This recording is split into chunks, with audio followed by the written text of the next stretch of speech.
Achini grew up in Gampaha. She lived the most ordinary life.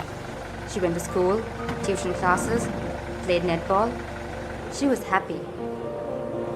When she was 16, she started an affair with Gayan, who was in her class. He was funny, caring. I fell in love with him. We spent a lot of time together.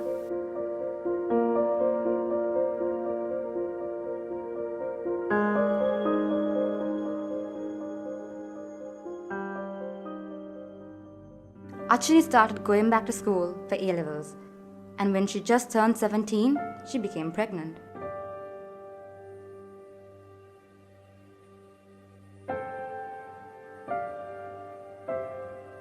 I felt sick. My mom took me to the hospital. I had missed my period. It was terrifying.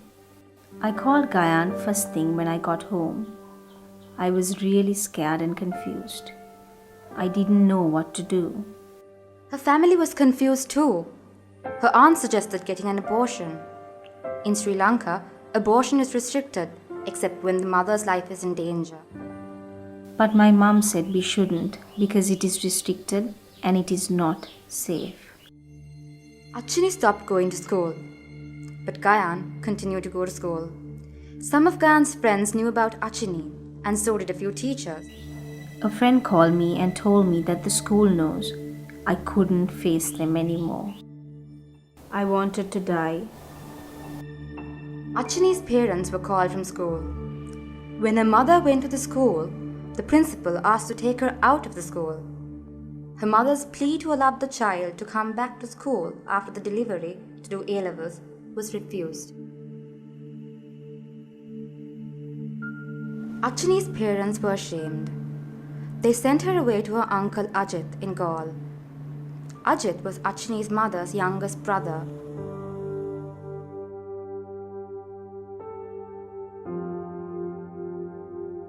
Gradually, Ajit started making sexual advances towards her. He started sexually abusing her.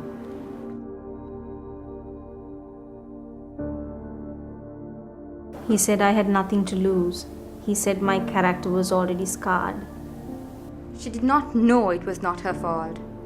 She did not know she did not have to suffer sexual abuse in silence because it was not her fault. After the delivery, she came back to her parents' house. Now she works at a hotel as a receptionist. Achini's story is one of many stories about lost opportunities.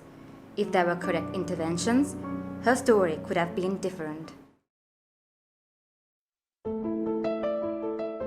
If there was comprehensive sexuality education in her school, she would not have engaged in unprotected sex with Gayan. She could have prevented the pregnancy. According to Family Health Bureau, 6% of all registered pregnancies in 2012 took place among teenagers. Media reports that this amounts to about 9,000 pregnancies. Even though the government curriculum includes lessons on sexuality, almost always the teachers are unwilling to teach the lessons comprehensively because sex is taboo.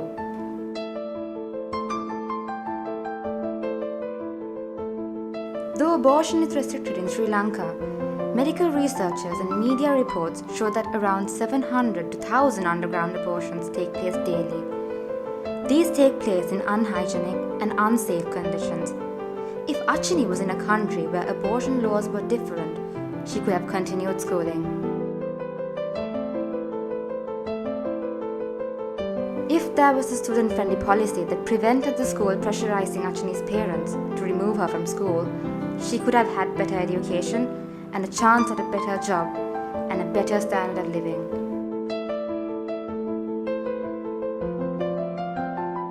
If there was a forum that discusses adolescent sexuality, her parents would have been able to handle the situation better. Perhaps Achini could have delivered the baby in the care of her parents. If she had comprehensive sexuality education at school, she could have been free of guilt about sexual abuse. She could have known that it was not her fault. Achini lost opportunities. and she is one of many.